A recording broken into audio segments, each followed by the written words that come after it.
Let me say good afternoon, evening, and good morning to everyone online. I think we still have some people coming in, but they will join us as we continue. My name is Dinesh Balliah. I'm the director of the Centre for Journalism at Wits University, your host for this afternoon, together with African Women in Media, or AWIM, and I'll be your moderator with this fabulous panel of exclusively women, and I'm not going to apologize for that.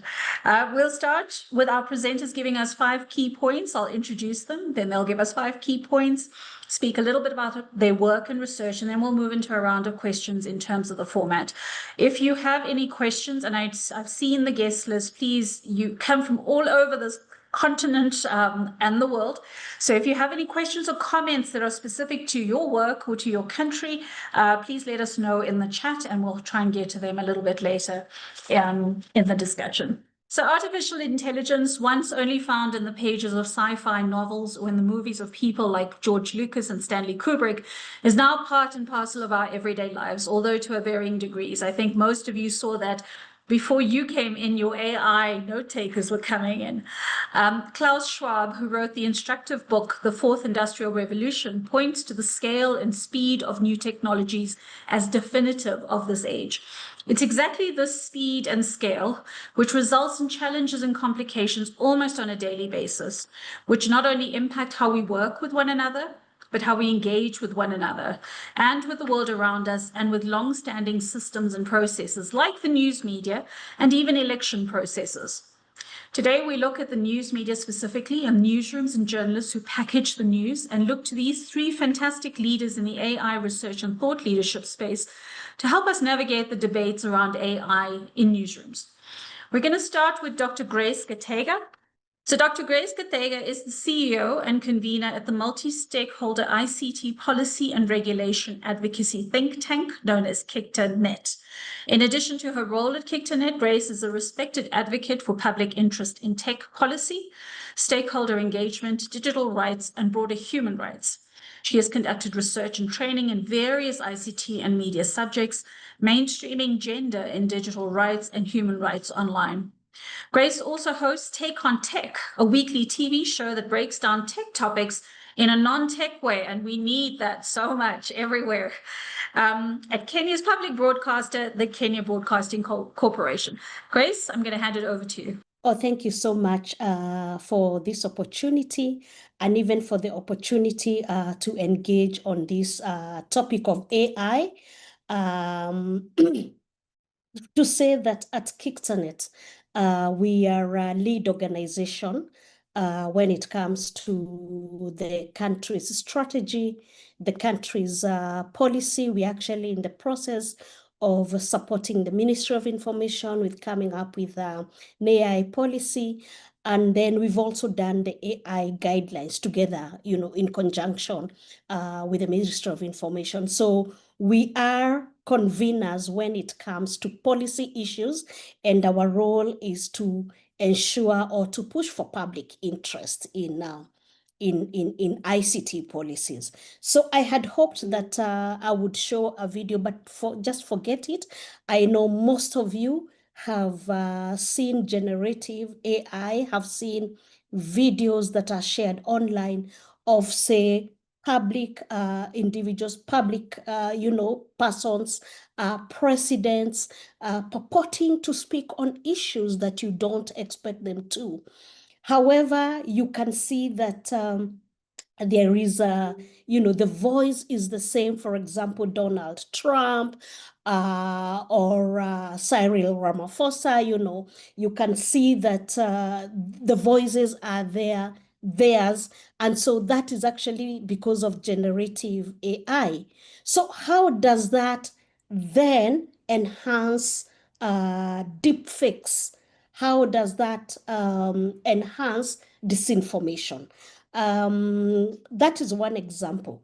I have a second example, and I don't know how many of you saw this, but Deloitte was recently asked by the Australian government to refund a portion they had been paid $440,000 to do a report. But when the report went to the government, it was found that the sources were not, they were, and the references were actually incorrect. And so, they've been asked on the basis of that to refund. We are seeing that a lot of organizations are now, and especially news media, a move towards use of chatbots, of AI bots, just to be able to deal with that. And therefore, Deloitte recently gave its employees access to its chatbot. And of course, the intention was to expand the use of AI across its business. However, with the example of the Australian government asking it to return the money, it means that it must start considering this, the use of the chatbot, the use of the AI bot, who uses it, what are the ethical concerns, are employees empowered to use that, the AI bot. And so in theory, we are saying that the chatbots are not bad, because for newsrooms, news organizations, they can actually help organizations, including, even broadcast organizations, to boost productivity, to be able to access information, and even in a more rapid way, assemble news articles. So I want to go now to my speaking time, and just to say that over time, we actually seeing AI hallucinations continuing to appear in professional publications such as the Australia Report.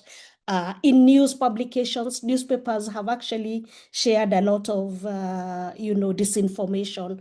And even courtrooms are also sharing that. We recently had a case in Kenya where 3 judges of the Court of Appeal cited, an act that does not exist.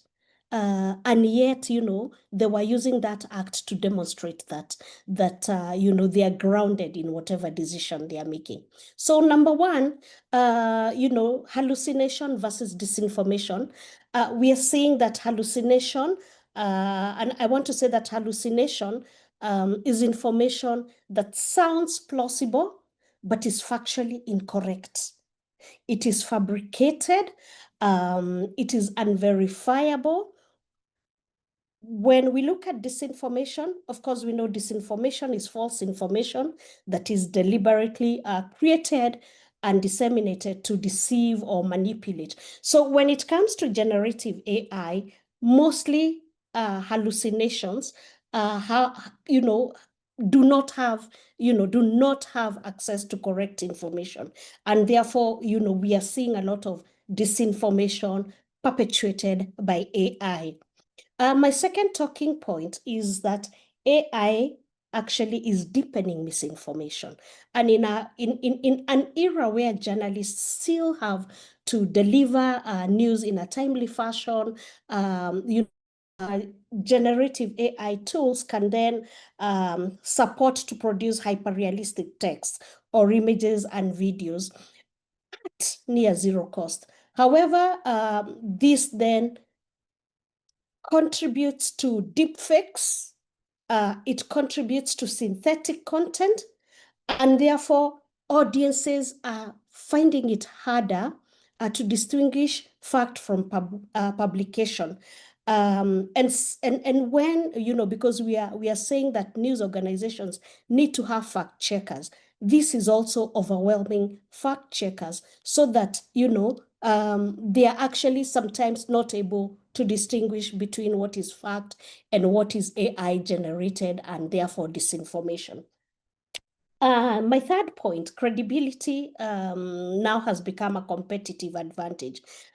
So what we are seeing is that AI misinformation generative AI sometimes, cites non-existent references, non-existent content, non-existent, events. So ethically, generative AI then, especially in newsrooms, need to strengthen the verification of information, including resources cited before sharing that information.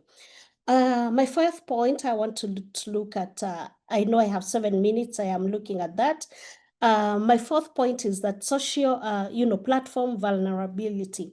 So we are seeing that the social media algorithms often amplify sensational AI-generated content, and therefore, distorting public discourse and even polarizing audiences online. So for example, when you look at, and I'll pick one of the popular ones, an AI tool as X's Grok, which, for example, has become very popular, people asking it to verify or to tell it of, what an incident is all about. So it does not, Grok doesn't discriminate on the sources. It mines the data from information shared on X. And some of that information is not credible. Some of that information is fake. And so, with more people relying on Grok for fact-checking, we continue to perpetuate and reinforce disinformation. And we also continue to feed the AI tool with fake information, with disinformation that is then passed on as real. My last point, before I do my takeaways, is that this has contributed then to trust becoming scarce. And of course, people are confused, and yet they want, trust is more valuable. Trust is really key in news dissemination, in ensuring that we are looked as credibility as news organization. And so when misinformation becomes widespread, we are actually seeing that audiences sometimes are getting confused. Sometimes they don't even know what is rumors, what is innuendos, what is truth. And it has become increasingly difficult sometimes to look for credible, what we consider credible sources. However, media still remains a credible source. Journalists still are regarded as giving credible sources of, credible information. And that is because, they are guided by a code of conduct. The news organizations that you work for have rules of how they operate. They know they can be sued. And therefore, we still have hope in the fact that the news that is shared by media is credible. My takeaways, therefore, is that newsrooms must invest in verification tools. So ethical AI integration means that journalists, editors will need to be equipped with tools to detect synthetic content, to verify sources, to be able to maintain editorial integrity. I know, like, in Kenya, the Media Council of Kenya has actually done a media handbook for reporting on AI in Kenya. And this really is a step, in the right direction. And this calls for media organizations to actually revise their code of conduct and practice to incorporate how AI is going to be handled. Second takeaway is that transparency in AI use, how it's deployed in newsrooms, must be part of an editorial policy. Now, we can't ignore that. My third key takeaway is that ethical AI frameworks need to be co-created with journalists. They need to be co-created with technologists. They need to be co-created, with everyone involved, civil society, the platforms. And this is because we are saying the journalists remain central. What are some of the challenges they encounter in sourcing for this information in a world where everybody has become a news source and a newsbreaker. So this calls, for that co-creation and in a multi-stakeholder way, so that we are coming with useful codes that people can resonate with and those that people can identify with. My fourth key takeaway is that audience education is a must. What do we do as media? Because this is a public interest issue. And I think this is a point that I don't have hard and fast answers, but it's a point that media organizations must run public awareness. In similar way, I have seen, short, you have short advertisements on, say, health issues. We need to start thinking of how we are going to do that so that our audiences can start telling, if you see a video with with your president, with a hand not moving, it is at one place, that is AI generated and don't believe what it is.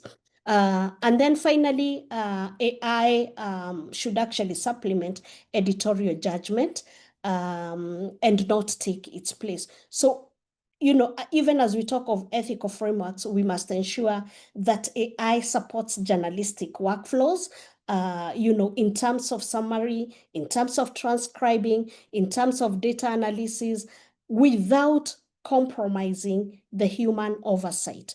So the human still becomes critical when it comes to accountability, to editorial independence, and, even in feeding this data that is necessary to come up with a story, it's very important that the human guides, the human verifies, the human facts check. And that is the journalist in this, in our ecosystem. So thank you very much for listening to me. Back to you, moderator. Thank you so much, Grace. So much to think about and to talk about. I'm hoping we get the time to do that later on, but thank you for that. I'm going to switch now to Sara. Sara El-Khalili is a senior media development manager at Thomson Reuters Foundation, where her work addresses how newsrooms can integrate AI solutions while maintaining editorial independence, audience trust, and operational standards. She has led AI-informed newsroom transformation initiatives in Eastern and Southern Africa, Latin America, and for exiled media in Europe. Sara recently designed and launched TRF's three-step guide to an AI-ready newsroom, which I use in teaching, helping newsrooms to identify ethical risks and take action to mitigate them. She also leads initiatives training journalists and CSOs on AI ethics, data, and digital rights, among other specialty topics. Sara began her career covering news for the Associated Press, Reuters, and Cairo Times in the Middle East. So, Sara, you have a little bit of both worlds. I'll hand over to you. Thank you. Thank you so much, Dr. Dinesh. I appreciate the generous intro. I want to start by asking everyone if you can answer a question in the chat, which is, how do you feel about AI? I want you to write either 1, 2, or 3. 1 is negative, 2 is neutral, and 3 is positive. Can I ask all the audience to participate, please? Positive. All right. So we have 2 positives and 2 neutrals. Neutral, neutral, positive, positive, positive. Great. All right. No negatives. No negatives. Very interesting. All right. Neutral, neutral. All right. What about how frequently do you use AI in a given week? 1 is never. 2 is sometimes. 3 is always. 3, sometimes. All right. I'm going to ask you, Dr. Dinesh, about that never. Sometimes. All right. This gives us interesting insights into what I'm about to share, which is findings from a research that Thomson Reuters Foundation conducted on AI use in global majority countries as well as emerging economies. And our findings show, right, that a lot of journalists, it was like 200 respondents took that survey, like I said, in 70 countries, and journalists do use AI, right? But they do acknowledge the risks associated with AI. And these are like some of the top risks that we identified through this survey from participants. You know, a lot of people are concerned about loss of creativity and original reporting, erosion of critical thinking skills, right? Because, you know, journalists go through a process when they write a story, and the writing itself requires a lot of creativity, right? Increased misinformation, which we just like heard a lot about from Dr. Grace, which was like very telling, right? Loss of journalistic integrity, job security. A lot of people are also concerned, you know, for being replaced by AI for their jobs, and not just journalists and newsrooms, I guess a lot of other people. And it gets concerning, especially when you receive news that is not balanced about AI. When you see a headline, for example, saying in like even top news organizations, AI poses risk of mass extinction, like quoting the AI fathers, and then another story, right, on a different website or maybe on the same page of a newspaper saying AI promises solution for cancer, right? Magic solution. So which story do we believe? Is it black or white? Is it something in the middle? Why is coverage also not that balanced, which leads to uninformed citizenry by default, right? Legal liabilities associated with AI, the AI divide, right, between traditional newsrooms and digital-first newsrooms. And obviously only 1% see no risk with AI. But the critical gap that we identified is not the top risks, right? Yes, the top risks are a concern. We're mindful of that, you know, trying to address these. But for us as a media development organization, the fact that AI is widespread and 81% already use AI in journalism, with only 13% having policies, was, you know, a huge revelation, right? Because we're talking about journalism, we're talking about the sanctity of the printed or published word, we're talking about integrity, we're talking about journalism standards, and we can't be using something that comes with so much risk without having any guardrails in place. Part of our programs that focus on newsroom transformation, you know, and helping newsrooms use AI responsibly, ethically, and strategically is now always intertwined with ethics and editorial policies, and having guardrails in place to ensure that any adoption of AI or use of AI abides by clear ethical standards, right? Which is, you know, why we developed this guide, which is the 3-step guides to an AI-ready newsroom. And I can share this in the chat. It basically starts with a very simple 3-step framework. The first thing newsrooms need to do, or any journalist, or I guess, honestly, any person using AI, is what tool am I using, right? For what reason? And what are the risks associated with these tools? There are so many risks.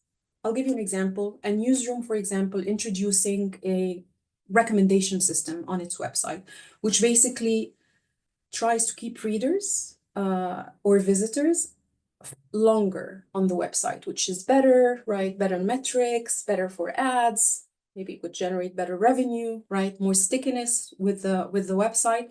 But what is the risk of recommending content entirely by AI? If you read sports, if you read entertainment, if you like a particular genre of content, and I just give you more of it, right? Like when you're watching Netflix and I'm just showing you more crime drama, if you're interested in crime, but not maybe health documentaries or something else, because this is your attitude towards things, this is what you like, so I'm feeding you more of what you want, which is how actually social networks work, right? They try to keep people longer, to click on ads and show you more of what you want. So it's a business model, right? But the risk is this is preventing people from receiving important journalism. There could be investigative stories, there could be stories that inform the public, that raise awareness about certain issues that the public or the readers are not getting because of your recommendation system.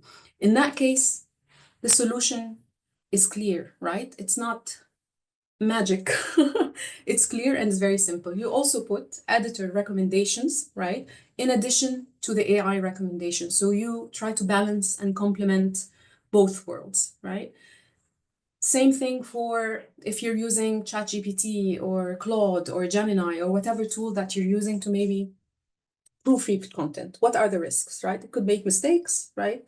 It could change, maybe direct quotes into something else. So in that case, okay, I identify the use, let's say, as have a human editor, cross-check every single thing that was proofread by AI. Let's say if this is one of your use cases.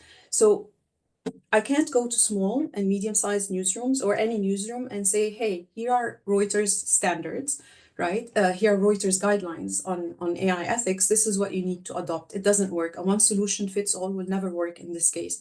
Each newsroom and journalists need to see what they're using, begin by taking stock of it. What are the risks associated with this and what are the solutions, and how can we ensure that journalistic standards are at the heart of these solutions? And then you sort of draft your policies or guidelines around it, establish consistent monitoring to make sure that, is this working? Do we need to improve this? Do we need to go back and change anything in our policies? Is there a new regulation, right, out there that we need to be mindful of? Are there any privacy issues involved with using these tools, right? So it's like a full process that needs to involve everyone in the newsroom, or at least like decision makers along with other people. This is like a simple step to just 3 steps to just ensure that people are using AI ethically, because they are already using it, right? And the findings that I just showed you is from January 2025, and I'm pretty sure if we conduct this survey again in January 2026, we might see these numbers even skyrocket, right? With probably a considerable gap in having guardrails and safeguards in place when it comes to the use of AI. And that's it for me. Thank you so much. Dr. Dinesh, over to you. Sarah, thank you so much. Let me turn now to Emaediong Akpan, who is a Nigerian legal practitioner and gender researcher with over 7 years of experience at the nexus of gender equity, technology, and social inclusion. She examines the gendered impacts of digital technologies, including generative AI, digital safety, and technology-facilitated gender-based violence, such a crucial issue, especially when we're talking about journalists and the online harassment of journalists. Her research with African women journalists and activists explores how media and digital platforms shape their visibility, amplify activism, and expose them to backlash. Emaediong holds a master's degree from the International Institute of Social Studies at Erasmus University, Rotterdam. She is passionate about feminist and participatory methods. She advances ethical, gender-responsive approaches to technology that amplify marginalized voices and reshape digital governance. Emaediong, over to you.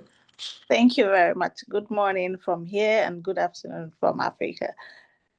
Thank you so much for having me, Dr. Dinesh, and thank you for this opportunity to share this research. So I'll just start with a brief background of the research that we did with African women in media, speaking to journalists from African newsrooms. So this research explored how artificial intelligence in African newsrooms intersects with gender, ethics, and power. And while AI promises innovation, it often mirrors the inequalities that are already embedded in newsrooms and within media ecosystems. So that's one of the things that we're doing in the research, to see how unregulated AI use, gender labor divisions, and biased technologies combine to create new ethical dilemmas, and how African women journalists are responding with creativity, resilience, and critical insight. Next slide. Okay, so just to pinpoint on this again, one of the things was to investigate the extent and nature of AI adoption in African newsrooms and to analyze the ways in which AI adoption in newsrooms may be reinforcing, altering, or mitigating existing gender disparities, including pay gaps, promotion opportunities, and safety concerns. Next slide. Okay, so these are some of the findings that we had in our research, which had to do with ethical issues that they see that come up in the newsrooms where they're using AI. So on even AI adoption and lack of policies, I think this has been said already by the 2 previous speakers. Moving in uncharted waters, AI is exacerbating existing gender bias, and then invisible corrective labor, which I'm going to speak deeply on, and then AI and editorial ethics and the erosion of journalistic values. And just to mention that the findings of this research and the contents of this presentation are based on generative AI. Thank you. Next slide. Okay, so AI is not a neutral tool, right? It reflects and also corrects inequalities. So it mirrors existing inequalities in the newsroom, and then most tools that are built on unrepresentative data consistently reflect Western and male biases that force journalists to fight in against misrepresentation of African realities. And so while we had this research speaking to journalists from African newsroom, one of them had said that when you put into ChatGPT or any of those generative tools and put in maybe your transcript and then you just say minister or doctor, what you have is male. It just comes out like that, no questions asked. So it's reproducing the stereotypes that we already have around kinds of jobs that men or women do. Next slide. Gendered burden, corrective labor. So we termed this corrective labor. What we found in our research speaking to women journalists in African newsrooms was that every time they had to interact with these tools and use them in their work, for a task that will probably take 1 hour after let's say for instance you're transcribing your scripts, you discover that there are so many things that were not in your scripts that this tool has imputed for you. There are things that are non-existent that it has put in this document for you. And so these women have to do the extra work, which we call corrective labor, to begin to check for these biases, begin to check for these errors and remove them. And so these women are performing unpaid work, fixing these errors and biases. And one thing that we are saying, one thing that has come out strongly from our research is that we should begin to make this labor visible. It should be visible, it should be valued, it should be paid for. And while I must mention that we did not exactly speak to men during this our research, it's also important to note that when speaking to these women, they exhibited pardon me to use the stereotypical care tendencies and maternalistic instincts that have been associated with women. And so you find women journalists being burdened with the moral duty and the ethical duty to preserve the values of the profession. And so most of the participants will say fact check, verify, these tools hallucinate. Next slide. AI and editorial ethics, erosion of journalistic values. I think this has already been said by the last two speakers, that the use of AI-generated content continues to raise issues about accuracy. Who is saying what? What in this content that is producing is true? Which of them is false? And sometimes it can be very difficult for you to detect this. And so we are saying that without guidelines, AI adoption risks deepening existing inequalities and is to create new ethical dilemmas for African newsrooms. Next slide. And so one of the key things that was part of this research was coming up with, what do we do next? We've examined, we found these risks, we have seen what these women have said, we have heard what they have said. What do we do? And so for us, ethics starts with the Gender Balance Committee. AI decisions, all AI decisions which are editorial, not technical, form cross-functional gender balance ethics committee, and policy should be context-driven, inclusive, accountable. And then we also introduce what we call human touch checklist. And so this human touch checklist is simply a guide. We are not saying that this is a one tool that should work for every newsroom. The human touch checklist is a checklist that we are expecting that if newsrooms adopt, it's going to help them to know that from when you're imputing the data to when do you eventually use the final output, there must be human interfaces at every single point of this. And so we also have a gender impact assessment for new AI tools. And so one crucial question we're expecting newsrooms who are adopting AI tools to ask is, does this tool risk reinforcing stereotypes or excluding voices? Next slide. So the very big elephant in the room that came up when we're speaking about the use of AI in African newsroom was decolonization and democratization of AI. And so you'd have the women say that these tools are built based on white male biases. These tools are built for Western societies and simply just imported to our communities. And so for them, it's important for us to reimagine artificial intelligence for African storytelling, and then ensure that the tools or how we use AI in our newsroom should amplify authentic African narratives. Ethical AI. So one thing the women said during our research, for them, ethical AI for them is responsible use of AI in a newsroom.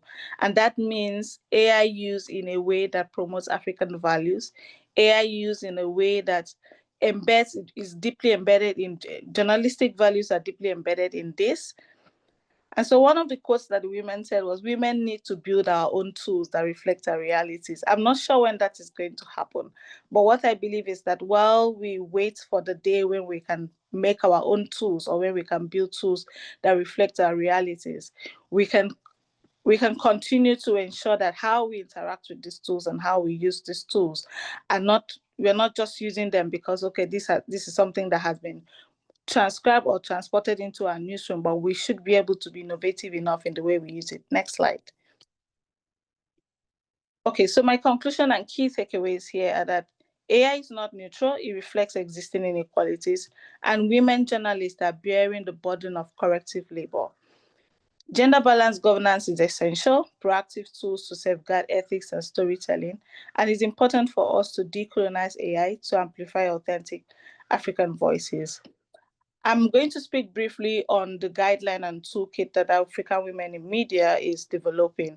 And so these two documents are supposed to serve as a framework, and then it's supposed to be like a roadmap for African newsrooms to shape technology, to shape artificial intelligence around their own values. And I must mention that this is not an anti-AI manifesto. It's a blueprint for empowerment. The idea is not about coming up with something and then we're imposing it on the newsrooms. The idea is for newsrooms to take a look at this guideline and toolkit and see how we can guide them in coming up with their own policies. And this is about us answering the call from our participants who declared that women need to build their own tools that reflect our realities. And so until that day, we must decolonize the tools we have. And this means that we are going to be using these tools on our own terms, within our own context, to amplify authentic African storytelling, not replace it. And so by centering our voices and our ethics, we can harness AI tools to build a stronger, more equitable, and more trustworthy media landscape for our continent. And just to mention lastly, ethical use, which is framed by our participants as responsible AI use, is not inseparable from journalistic values. This must stay at the core of it. Decolonial and feminist frameworks must be at the core of it. And one of it is that we demand that we interrogate whose data are we using? Whose data is used to build these tools? How are we training these tools that we are using? What languages and epistemologies are shaping these systems? African women journalists are not rejecting AI technology. What they are doing is redefining its purpose through corrective labor, amplifying local stories through corrective labor, and preserving a cultural nuance, and then by extension to protect their community values. And finally, the movement towards decolonize AI for African newsroom, for me, at its core, is a movement for storytelling justice, ensuring that that AI reflects the lived realities, dignity, and agency of African women. Last slide. I think that's it. Thank you very much.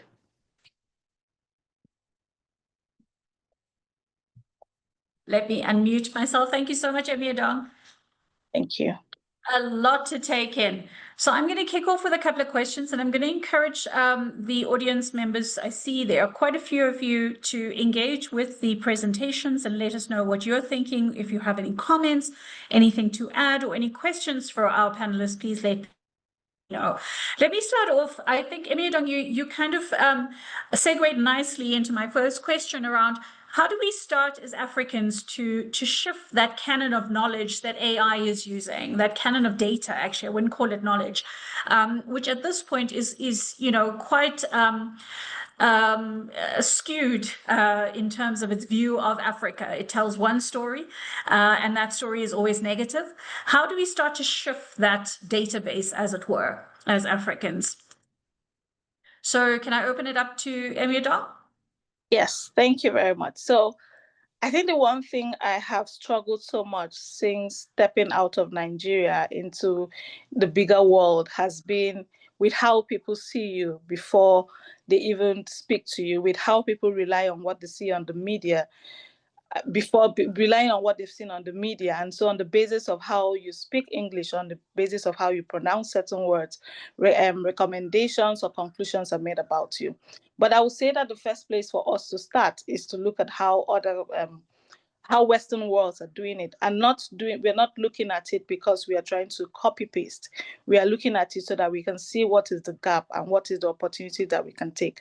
So I'll start by talking about the European Union AI Act, which it takes a top-down approach, and then it simply just says, look, if this is high risk, we are going to shut the door against it, and then we are going to deeply regulate these tools that we think are high risk. And for the US, it's about putting more power in the courts and letting competition decide and check the power of big tech. But I think that what happens here is that as Africans, we have a very huge opportunity, and that opportunity is for us to forge a third path that is different from what other global powers have taken. And so instead of just copying these models, our regulations could explicitly prioritize linguistic diversity, cultural preservation, and equitable access. And this is where the research that we have done with African women in media is critical, because it shows policymakers that regulations must address not just economic concerns, but also epistemic justice, ensuring that our knowledge and stories are not erased by the system. And it reminds me of something crucial that came out, and something that the other two speakers have said, which is everybody is now a newsbreaker. And so one of the things that the women said is that they are concerned about homogeneity. You say something, before you can pick 10 papers that are speaking on the same topic, and then you realize that they are all giving you different angles to the story. But with AI, everybody's voice is homogenized.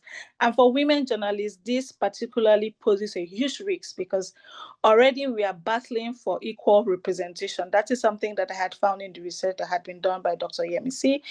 We're already struggling to find our voice. We're already struggling to be given a seat at a table that actually belongs to us. And so when these women are negotiating with corrective labor, unpaid corrective labor, they are trying to say, we need our voice to still be distinct. And in fact, I would like to inform you that the title of our report comes from a quote that a woman, a female journalist from Zimbabwe said. She said, "I need it to reflect my voice." And so our reliance on these tools should not be a way to match up with standards that we have seen elsewhere. It should be an opportunity for us to save time, help these women, and allow them to still thrive in their natural, allow them to still thrive naturally. And I must also say that we are pro-choice. We cannot force AI on every single person in the newsroom. People should be allowed to be skeptical. People should be allowed to tread their path of skepticism. People should be allowed to explore. And then we should find a way to ensure that all of this doesn't mean that we are saying, okay, you know what, no to AI or yes to AI. And so everybody is forced, or else we are going to end up building a worse form of job insecurity, where you have to show that you are able to use this tool to be able to get the job.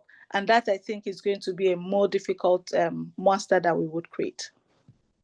Thank you, Emaediong. Sara or Grace, anything to add? Yes, I think I think I want to provide probably a perspective of for journalism, because I want to pick from what the speakers has just said about the need to have local content. They need to have be considerate about the cultural nuances. And I think one of the debates in this AI is that, the models that we are using are more originating content that is picked online. Like I gave the example of Grok, content that is already biased, content that is already stereotypical of say Africans of African women, of certain tribes. There are debates about when we feed ChatGPT and other AI tools, what is in it for Africans? Because ChatGPT now knows what some of these, in fact, organizations that use a lot of ChatGPT, it has learned the language. Even generative AI, for example, has picked how Kenyans speak, Kiswahili in Kenyanese. So the question is then, who benefits? So ChatGPT has all this data, but how are Africans going to benefit on that? And I think as we get in there, we must not forget that. In terms of media houses, of course, yeah, we need to encourage African media houses to adapt AI, but ethically, so that it's also able to contribute to local sources, to nuanced content, to stories that feed us, stories that we can resonate with. And of course, like I pointed out in my earlier presentation, literacy. AI literacy is going to continue being so key, and journalists, like I said, they have a role, and to train and to speak to audiences, to come up with more stories, so that then people can continue to correct AI generated inaccuracies. Okay, so more good stuff to counter the bad stuff, as it were. I remember I always refer to this quote by Alan Rusbridger, the one-time editor of The Guardian, who said, "There's lots of bad news that's available for free. So what we need to do is counter it with more free good news and good quality news at that." So thank you for that, Dr. Githaiga. Let me go to Sara. Sara, can I just ask you very quickly about the diversity that we see in newsrooms? When we talk about newsrooms now, they don't just mean a brick and mortar structure that's sitting in a city, but it could be a one person running a newsroom in their kitchen with their family helping them gather up things. And you could have startups of young people who consider themselves to be a newsroom. How do we deal with that kind of diversity in terms of creating a policy or regulation or standards even for AI usage on this continent? Like I said, Dr. Dinesh, I think the most important thing is to involve the different stakeholders in the discussion around ethics, right? Because, I'm sure it's very obvious, like from this discussion and from our readings, that technology is not value neutral. AI is not value neutral. Why are you using AI? What for? What impact are you trying to achieve? What goals are you trying to achieve? Which is one of the reasons why when we do those like newsroom AI ethics transformation programs, the first thing we do is a strategic needs and capacity assessment, right? Why do you want to use AI? What are you trying to achieve? What will help you move the needle, right? Let's say you want to reach more audiences. Let's say you are an exiled media newsroom, right? Newsroom in Eastern Europe, Russian or Belarusian, for example, and you want to overcome Russian censorship, right? And I'm giving you a real example here. One of the newsrooms started to use AI to build games around stories, right? To make them more interactive and immersive to overcome censorship, right? They wanted to engage the local audiences back home in a story, for example, about Russian soldiers, or the journey of a child refugee through the Caucasus Mountains, right? So why not build a game around the story and have people go through the game as an immersive experience? So we see the value here, right? And why the technology was used. There needs to be a reason of why we're doing things, right? It's like I said, it's not value neutral. Whatever you're using AI for, you are supposed to be using it to achieve a certain objective, not just for the sake of just using it, right? So I guess the most important question, especially when it comes to diversity and including different stakeholders and gender balance and human rights and ethics, is to uphold these standards and go back and ask yourself the 5 W's and H, right? In any story, right? Who's building this, right? Like we said, I think it was Dr. Grace who gave the example of Grok, if I'm not mistaken. We all know who's behind Grok, right? Elon Musk. What are the values of Elon Musk, right? Why was Grok built? why did they loosen the moderation, right, or the restrictions on Grok, and then it actually went woke, right? So it's like producing content that is white supremacist, that is discriminatory, right? And then because of like public outrage, right? And this is also our role, right, as informed public and informed citizenry, to go there, to raise our voices, to say this will not work for us. And let's not forget the role of journalism in all this, right, is to hold policy, to hold tech to account, right? But here's the dilemma. You're using tech at the same time, but your role at your core, you need to hold tech to account. You need to go and question them. Why did you create this? For what reason? You don't need to be a tech expert. I think this has been mentioned several times, to be able to cover AI, for example, or hold tech to account, which is like when we started with AI, we started with a training program to train journalists how to cover AI and to train civil society organizations on how to advocate for AI ethics and AI rights, like two parallel tracks. The journalists were not tech journalists, right? They're not. Tech used to be in the inside section of a newspaper, you know. Now it's part of a story. It's not an AI story. When you talk about an algorithm that is discriminating against the people in need of aid the most, for example, in Jordan, which was revealed by a Human Rights Watch investigation, right? And it's an agreement between the government in Jordan and the World Bank, right? They're using a system to score people, to distribute aid, and it was actually discriminating against the most people in need, right? So this is the role of these organizations and the watchdog organizations, and the role of media as well, right? So I guess the most important thing is to uphold human rights, make sure that there's an open discussion, right? Everyone does not need to be an expert. You just need to answer these 3 questions. Who built this? You know, why did they build this? What's the intention behind it? Why is it used, right? Is it used to score people and give them loans for small farmers, for example, in Uganda, right? There was a story also around this before. What data are they using? How is privacy ensured, right? We all know that there is a data desert in Africa, right? Most of the models are Western, like the big ones, are trained on global North data, right? So the contextual relevance is missing. Yes, they are learning fast, you know, harvesting all the websites and crawling and just biting all the information that they could find. But then again, this is already amplifying stereotypes that are pre-existing. When we talk about gender stereotypes, for example, well, let's look at the media coverage, right? The media coverage is skewed. If we count, if we just take a story and count how many, let's say, like the gender balance, how many sources are interviewed as like women's sources and presented as men sources, or like in different news stories, and how are the second layers, how are women portrayed?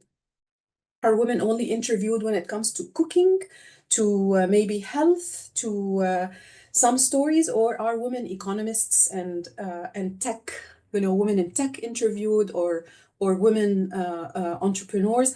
I actually hate it when I see a headline saying female leaders, right? And I'm like, so when it's male, it's leaders, but when it's female, it's something very odd. So we have to add the word female next to it, which is sexist at its core. Out of the ordinary.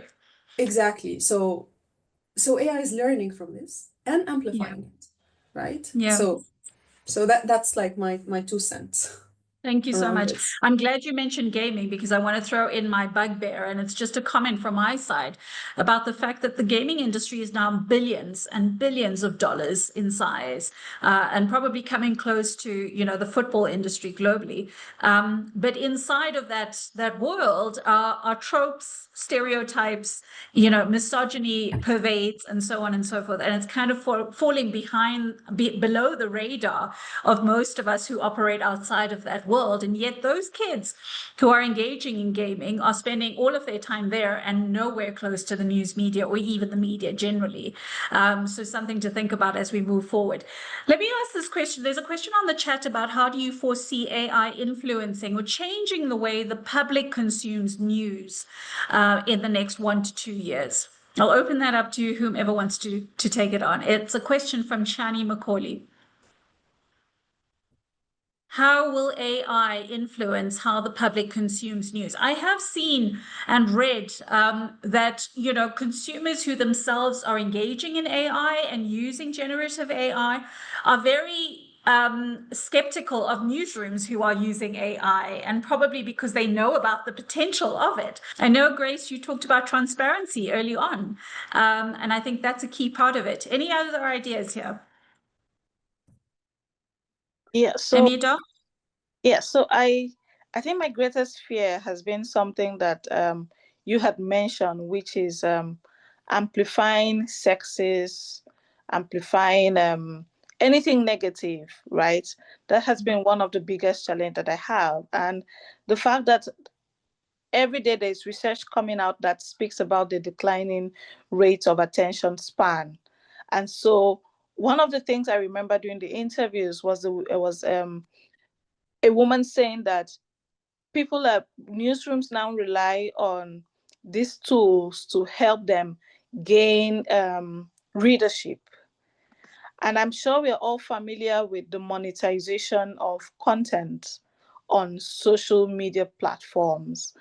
And if you've also noticed that there's a lot of things that which you would assume that should be done behind closed doors, that are now done in full public glare for the purpose of monetization. So the question is, how far would people go to be able to make money off these platforms? And I'm not sure I have a very positive answer, a very encouraging answer. I think that we are in for very perilous times, and I don't think this is even something that we can address as professionals in a field. This is something that we'll have to speak to our core as humans as to why the why question of why is this happening?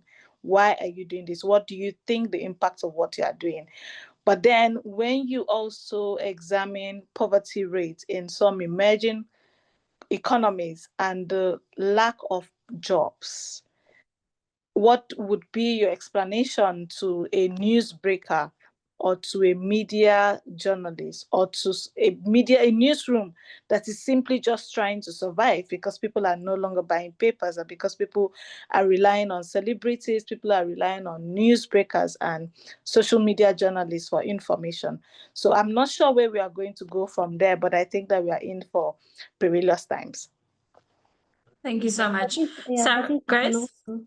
I think I can also comment because, you raised the fact that I talked about transparency and the fact that, there are news organizations that are actually already, using AI. They've even come up with their own AI tool to use in the rooms. And I think what we know is that there's a difference between AI generated journalism and the usual journalism that we know. So I think for me, when AI is used as a research or productivity tool, and I have seen somebody in the chat has said that the editor uses AI to for their stories, either to summarize or to even analyze data.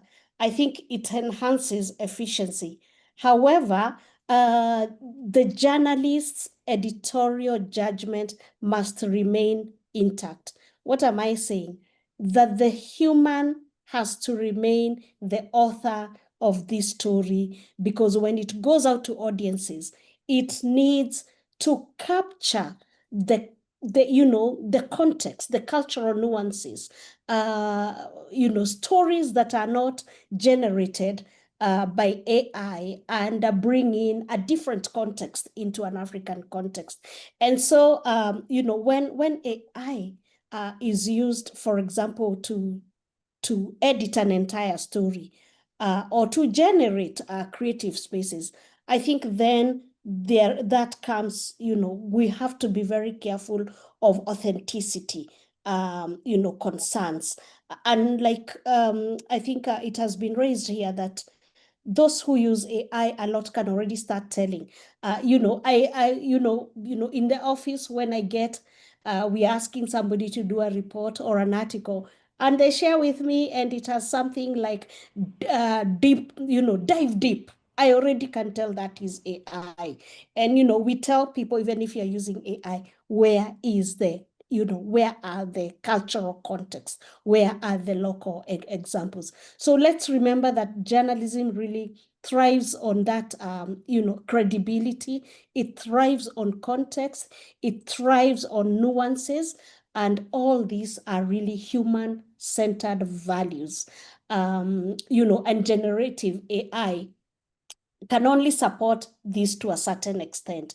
But, the journalist's responsibility for empathy, for truth, for accuracy, for cultural nuances must remain key. Absolutely. Sarah, anything from your side? Yes, I mean, of course, I agree with Dr. Grace and Emaediong. I just want to add something a little bit more like maybe starting from how technology evolved and whether media was, I mean, the biggest concern, right, is news being replaced by AI. One of the biggest fears, right?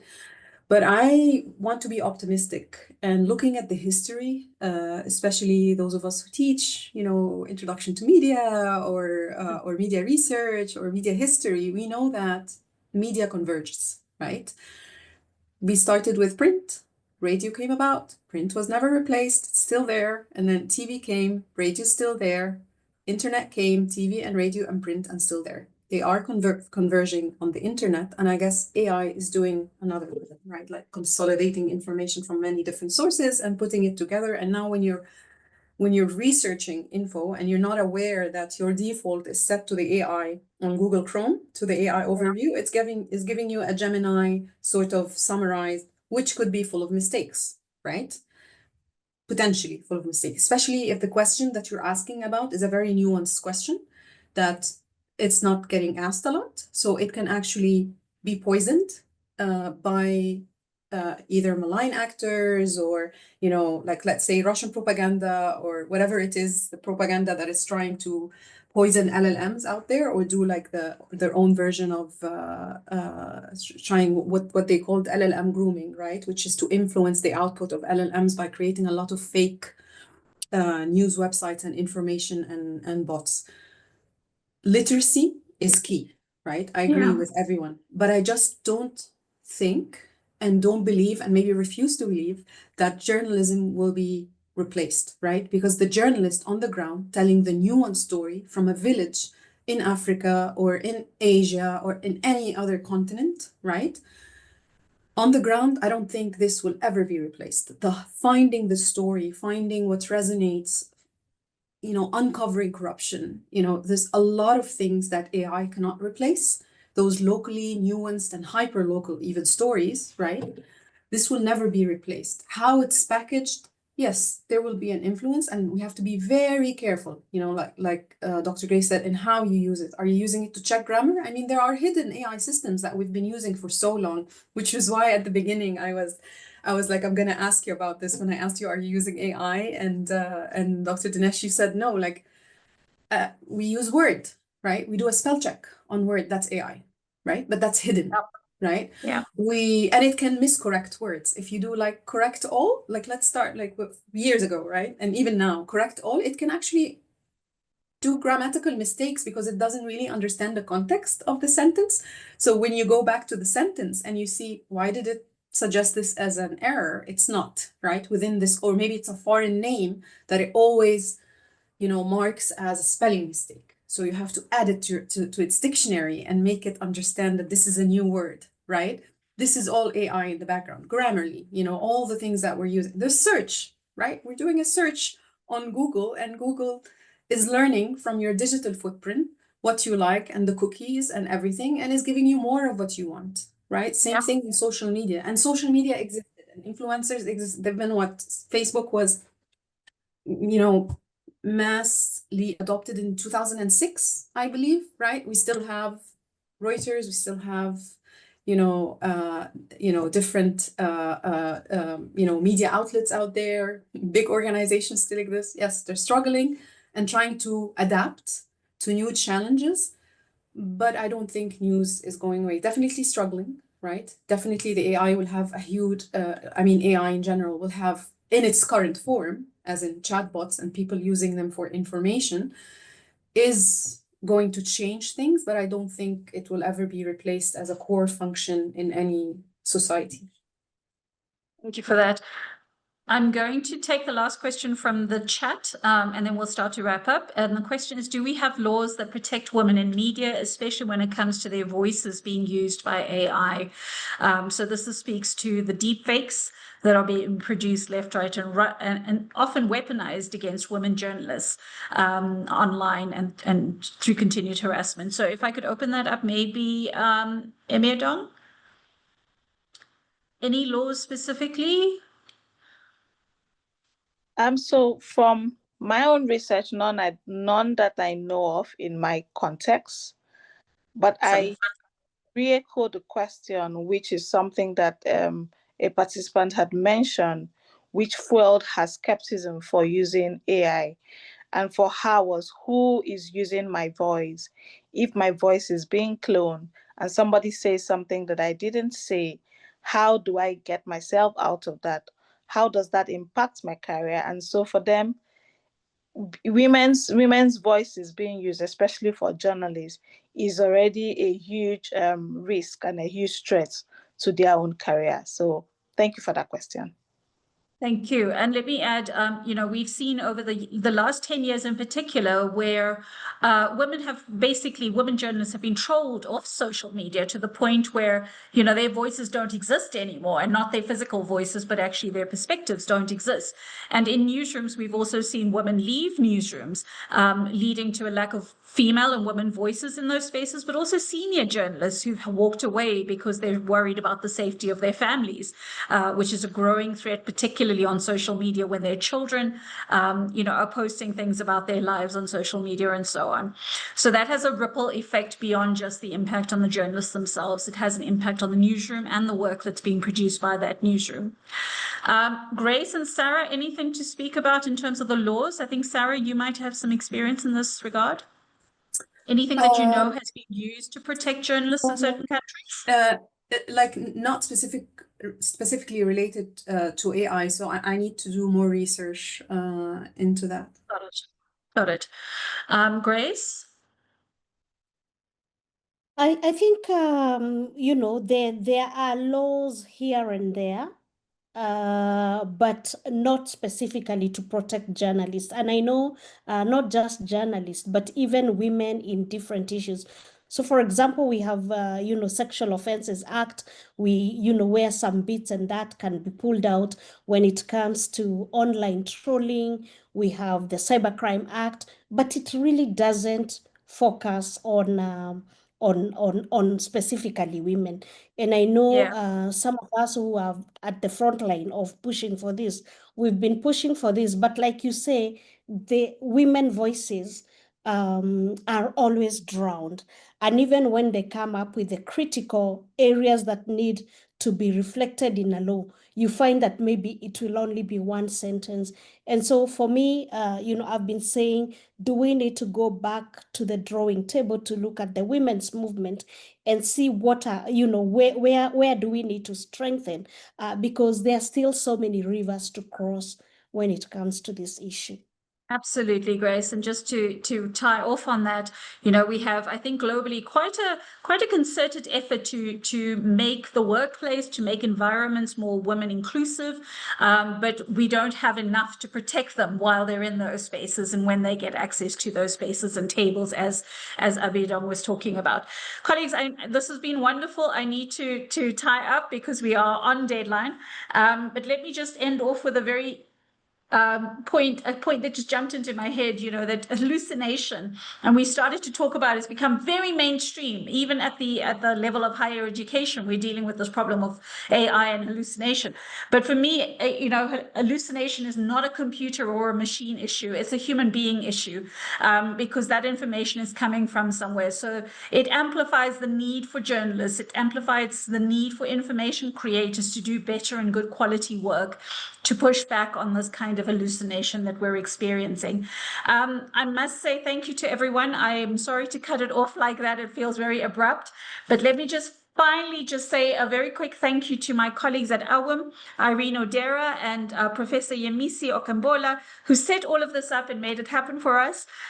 Chris Cabwato at the Centre for Journalism, and Stuart Dickinson, who managed all the tech bugs in the background. Thank you so much, and thank you to everyone for joining us today.